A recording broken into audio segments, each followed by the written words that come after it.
La ley ómnibus, aparte de sus múltiples reformas, también busca hacer una reforma o modificar lo que sería el cumplimiento de un deber.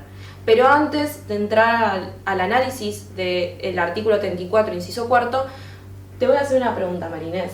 ¿Qué es el cumplimiento de un deber?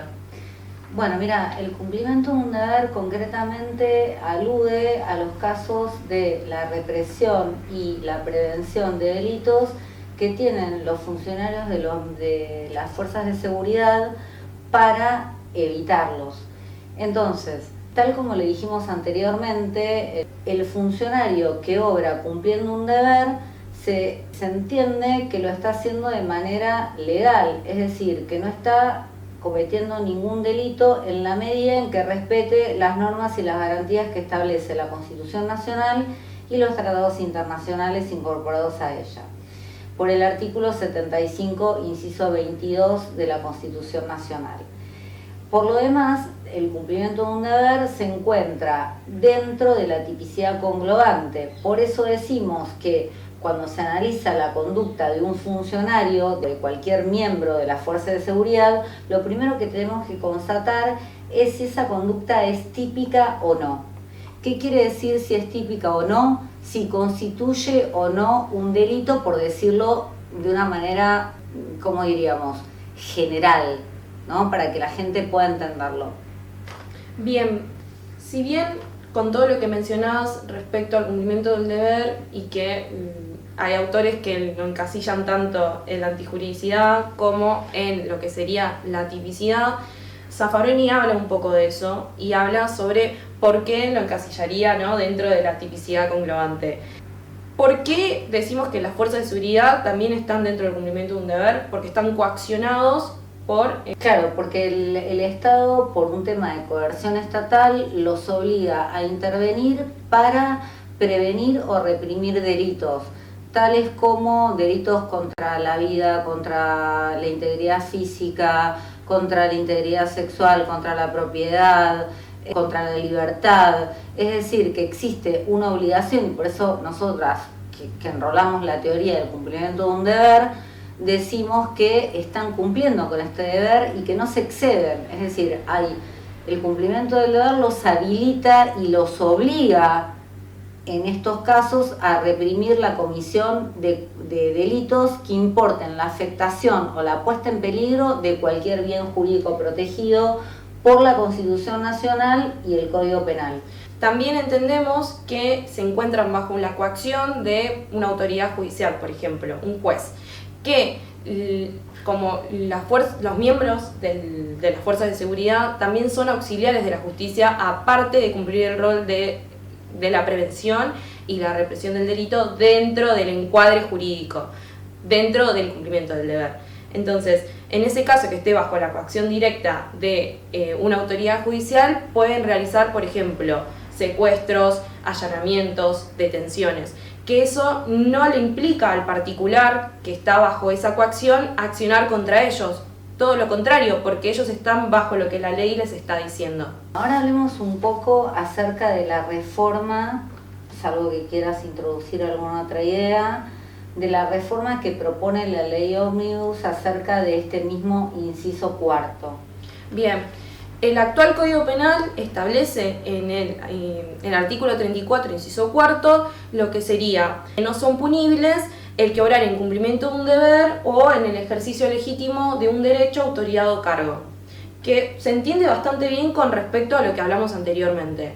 Pero ahora el proyecto de reforma de la ley ómnibus añade nuevas cosas y expande este cumplimiento del deber, ¿no?, que trae muchas polémicas en sí. Por ejemplo, lo que añade ahora la ley ómnibus en cuanto al artículo es el que obrar en cumplimiento de un deber o en el legítimo ejercicio de su derecho, autoridad o cargo, en cuyo caso la proporcionalidad del medio empleado debe ser siempre interpretada en favor de quien obra en cumplimiento de su deber o en el legítimo ejercicio de su derecho, autoridad o cargo. Claro, es decir, que esta reforma lo que pretende es introducir como una presunción iuris de iure que el funcionario que repela la comisión de cualquier delito, no debe respetar los medios que la ley exige para hacerlo, a diferencia de lo que ocurriría con otro caso, como por ejemplo en el estado de necesidad justificante, del que hoy no vamos a hablar. Bien, mencionamos la proporcionalidad del medio empleado. ¿Qué significa eso? Bueno, en realidad se refiere a la legítima defensa, que es uno de los criterios a tener en cuenta o de requisitos a tener en cuenta, pero que tienen que ver con que si yo te ataco con un cuchillo, vos no debieras pegarme, por ejemplo, un tiro para matarme. En cambio, en este caso hay una presunción de que no deberían respetar la racionalidad del medio empleado, es decir, que alguien que te ataca del modo en que lo dije, el funcionario lo puede repeler de la manera que quiera, sin respetar esto de lo que habíamos hablado.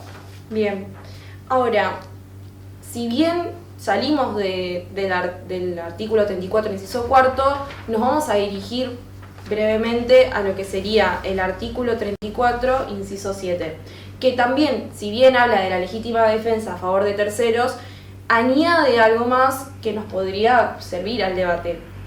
En ese inciso, el inciso séptimo, va a añadir lo que sería la tutela judicial efectiva, que lo vamos a explicar en un próximo video, pero hay una última oración que es como que llama un poco la atención, que sería que aunque, por ejemplo, las familias pierden el derecho a querellar o a demandar civilmente a aquellos que hayan repelido o impedido la huida en la acción. Esta ley, aparte del análisis que estamos haciendo del artículo 34, inciso cuarto, busca también como ampliar los límites del cumplimiento del deber o la legítima defensa en el artículo 34, inciso séptimo, que también es un nuevo párrafo que se añade. Si bien en este párrafo y artículo va a tratar sobre eliminar la tutela judicial efectiva a aquellos parientes que en caso de fallecimiento quieran querellar o demandar civilmente a quien repelió o impidió la huida, añade que, aunque no concurrieren los eximentes de este artículo en favor de quien se defiende, u obre en ejercicio de su deber, autoridad o cargo. Es decir, como ya dijimos, elimina la tutela judicial efectiva y a su vez, por más de que estos se hayan excedido en el cumplimiento del deber o la legítima defensa, no van a poder ser demandados o denunciados. Violando así los pactos internacionales y tratados incorporados por el artículo 75, inciso 22 de la Constitución Nacional, de los cuales también les vamos a hablar con mayor amplitud en el próximo video. Para ir cerrando también este análisis del artículo 34 y lo del cumplimiento de un deber, a ver, esta ley también busca ampliar los márgenes del cumplimiento del deber, como dije anteriormente, o la legítima defensa. Y algo más que añade en el artículo 34, inciso sexto, es de quien atacare con un arma mientras huye de la escena, que son situaciones que suelen pasar hoy en día. Sí, que lo hemos visto años antes con el caso de Chocobar, que justamente se le imputó y se lo condenó por haberle disparado a un delincuente por la espalda mientras huía después de cometer un delito, es decir, que todavía está en flagrancia. Si bien la ley Ómnibus busca modificar el Código Penal, en el título de Seguridad Pública introduce algunas reformas a este. Algunas reformas importantes como la legítima defensa y el cumplimiento de un deber. Ahora, para introducirnos en esto, ¿qué es la legítima defensa y por qué implicaría grandes cambios en esta? La legítima defensa importa la presencia de 3 requisitos: la agresión ilegítima, la necesidad y proporcionalidad del medio empleado y la falta de provocación suficiente, que se ejerce cuando existe un peligro o un ataque para un bien jurídico protegido constitucionalmente y por el Código Penal, lo que habilita entonces a la persona que es atacada e incluso a terceros a defenderse. ¿Cuáles serían esos bienes jurídicos protegidos? Bueno, los bienes jurídicos protegidos pueden ser tanto individuales como colectivos, o sea, pueden ser la vida, la integridad física, la libertad, la propiedad, cualquier bien jurídico individual, pero también los colectivos, como por ejemplo la protección al sistema democrático. Y en este sentido, tanto la doctrina nacional cuanto la doctrina foránea lo aceptan de ese modo. Por ejemplo, Mayer, obviamente Zaffaroni, después podemos hablar de Núñez, de Fontán Balestra y de autores internacionales como Ježek, Belzel, Roxin y Jacobs. Ahora bien, la ley Ómnibus busca reformar el artículo 34, inciso cuarto, sexto y séptimo.